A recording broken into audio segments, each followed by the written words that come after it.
ನಾನು ನನ್ನ ದತ್ತ ಮುಂದಿನ ಸರಣಿಯನ್ನ ಅವರು ಬರೆದು ಕಳಿಸಿದ್ದಾರೆ.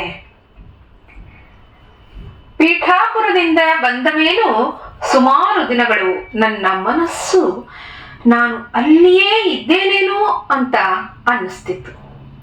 ಮಲಗಿ ಕಣ್ಮುಚ್ಚಿದರೆ ಸಾಕು ಶ್ರೀಪಾದರ ಸಂಸ್ಥಾನದ ಚಿತ್ರಗಳು, ದತ್ತನ ಮೂರ್ತಿ, ಶ್ರೀಪಾದರ ಪಾದುಕೆಗಳು, ಅಲ್ಲಿನ ರಾತ್ರಿ ನಡೆಯುವ ಉತ್ಸವಗಳು, ಅಲ್ಲಿ ಓಡಾಡಿದ ಸ್ಥಳಗಳೇ ಮತ್ತೆ ಮತ್ತೆ ಮನಸ್ಸಿನಲ್ಲಿ ಮರುಕಳಿಸ್ತಿತ್ತು. ಕನಸಿನಲ್ಲೂ ಅದೇ ಕಾಣ್ತಿತ್ತು. ಕೆಲವು ಅನುಭವಗಳನ್ನ ಬರೀಬಹುದು, ಆದರೆ ಕೆಲವು ಅಲೌಕಿಕವಾದ ಅನುಭವಗಳು. ಇಂತಹ ಅನುಭವಗಳನ್ನ ಬರೆಯೋಕೆ ಹೋದ್ರೆ ದತ್ತ ಪದಗಳನ್ನೇ ಕೊಡಲ್ಲ.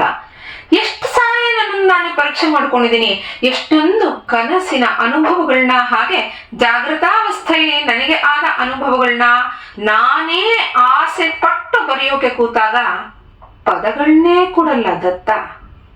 ಸುಮ್ಮನೆ ಕೂತಿದ್ದಾಗ ಅಥವಾ ಬೆಳಗಿನ ಜಾವ 2:30ಗೋ 3 ಗಂಟೆಗೋ ಬಲವಂತವಾಗಿ ಎಚ್ಚರಗೊಳಿಸಿ ಪದಗಳನ್ನ ಕೊಡ್ತಾನೆ. ಆದ್ರೆ ಯಾವತ್ತೂ ಯಾವ ಕನಸು ಮರ್ತು ಹೋಗೋ ಪರಿಸ್ಥಿತಿಗೆ ನನ್ನನ್ನ ಒಡ್ಡಿಲ್ಲ. ಮತ್ತೆ 1 ವರ್ಷದ ನಂತರ ಪೀಠಾಪುರಕ್ಕೆ ಹೋದ್ವಿ. ಶ್ರೀರಾಮಸ್ವಾಮಿಯವರ ಪ್ರೀತಿ, ಆದರ, ವಿಶ್ವಾಸಕ್ಕೆ ಸಮನಾದ್ದು ಯಾವುದೂ ಇಲ್ಲ. ಅಲ್ಲಿ ಮಾಡೋ ಸತ್ಯದತ್ತ ವ್ರತ, ಸತ್ಯದತ್ತ ಹೋಮ ಇವೆಲ್ಲವೂ ನಮಗೆ ಹೊಸದು. ಅಲ್ಲಿನ ಸೇವೆಗಳ ಬಗ್ಗೆ ನಮಗೆ ಹೇಳಿ ಎಲ್ಲವನ್ನೂ ನಮ್ಮಿಂದ ಮಾಡಿಸಿದ್ರು. ಅಲ್ಲಿನ ಅಂದ್ರೆ ಸಂಸ್ಥಾನದ ಅಡಿಗೆಯವರು, ಅರ್ಚಕರು ಎಲ್ಲರೂ ಬಹಳ ಆತ್ಮೀಯರಾಗಿದ್ರು. ನಮ್ಗೆ ನೈವೇದ್ಯವಾದ ತಕ್ಷಣ ನಮ್ಗೆ ಬಡಿಸೋದು, ನಾವು ಊರಿಗೆ ಹೊರಟ್ರೆ ಪ್ರಯಾಣದಲ್ಲಿ ತೊಂದರೆ ಆಗ್ಬಾರ್ದು ಅಂತ ತಿಂಡಿಗಳನ್ನು ಮಾಡ್ಕೊಡೋದು, ಇವೆಲ್ಲವನ್ನು ಮಾಡ್ತಿದ್ರು.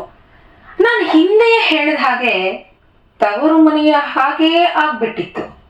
ನಾವು ಹೊರಡ್ತೀವಿ ಅಂದ್ರೆ ರಾಮಸ್ವಾಮಿಯವರು ಹಾಗೆ ಅಲ್ಲಿನ ಜನರು ಇನ್ನೂ 2 ದಿನ ಇಲ್ಲೇ ಇರಿ ಅಂತ ಹೇಳ್ತಿದ್ರು. ಇವೆಲ್ಲವನ್ನು ಹೆಚ್ಚಾಗಿ ಬರೆದು ತಿಳಿಸೋಕೆ ಆಗದಿರೋ ಅಂತ ಸಿಹಿ ಅನುಭವಗಳು ಇವೆಲ್ಲವೂ. ಹೀಗೆ ವರ್ಷಕ್ಕೆ ಒಮ್ಮೆ ಆದ್ರೂ ಹೋಗಿ ಬರ್ತಿದ್ವಿ. ಒಂದು ಸಾರಿ ನನ್ನಮ್ಮನ ಮನೆಯವರೆಲ್ಲ ಹೊರಟ್ವಿ. ಪೀಠಾಪುರಕ್ಕೆ ಮೊದಲ ಬಾರಿ ಫ್ಲೈಟ್ ನಲ್ಲಿ ಹೋದ್ವಿ. ಸರಿಯಾಗಿ 12 ಗಂಟೆ ಮಂಗಳಾರತಿ ಹೊತ್ತಿಗೆ ಸಂಸ್ಥಾನದಲ್ಲಿ ಇದ್ವಿ. ಈ ಹೊತ್ತಿಗಾಗಲೇ ನಮ್ಗೆ ಬಹಳ ಜನರು ಪರಿಚಿತರಾಗಿದ್ರು. ಸಂಸ್ಥಾನದಲ್ಲಿ ಪ್ರಾಕಾರದ ಎಡಭಾಗದಲ್ಲಿ ಒಂದು ಶ್ರೀಪಾದರ ಮೂರ್ತಿ ಮತ್ತೆ ಪಾದುಕೆ ಇದೆ. ಅದು ಬಹಳ ಮುದ್ದಾದ ಮೂರ್ತಿ. ನಮ್ಮ ಅಣ್ಣ ಫೋಟೋ ತೆಗಿಯಕ್ಕೆ ಹೋದ.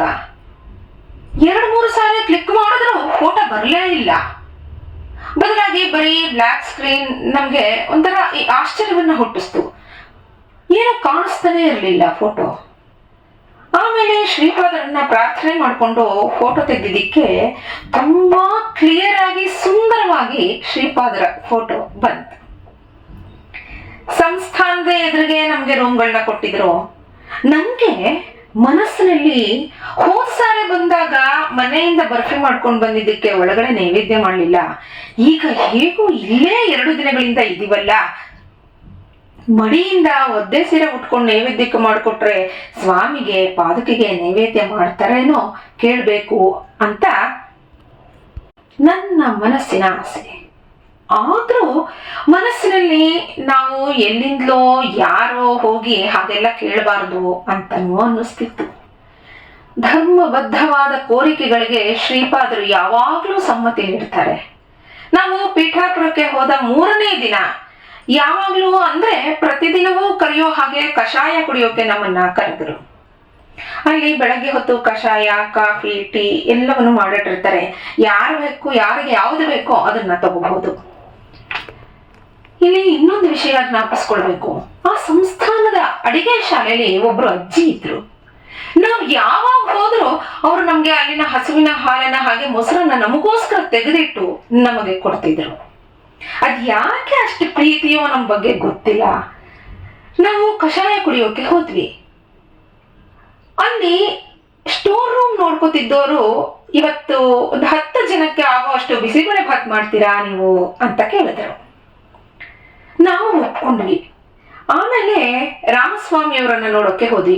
ಪ್ರತಿದಿನ 2 ಸಾರಿ ಹೋಗಿ ಅವರನ್ನ ಮಾತಾಡಿಸಿದ್ರೆ ಅವರೇ ಹೇಳಿ ಕಳಿಸಿರೋರು. ಅದಕ್ಕೆ ನಾವೇ ಸುಮಾರು 8 ಗಂಟೆಗೆ ಅವ್ರ ಬಳಿ ಹೋದ್ವಿ.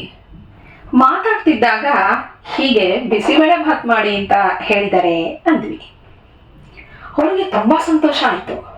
ಆಗ ಅವ್ರು ಹೇಳಿದ್ರು, ಹೇಗೂ ಗುರುವಾರ ಸ್ವಾಮಿಗೆ ಹಯಗ್ರೀವನೂ ಮಾಡಿ ಮಡಿಯಿಂದ ಒದ್ದೆ ಉಟ್ಕೊಂಡು ಮಾಡಿದ್ರೆ 2 ನೈವೇದ್ಯ ಮಾಡ್ಬೋದು, ಒಳಗಡೆ ಪಾದುಕೆಗೆ ನೈವೇದ್ಯ ಮಾಡೋಕೆ ಹೇಳ್ತೀನಿ.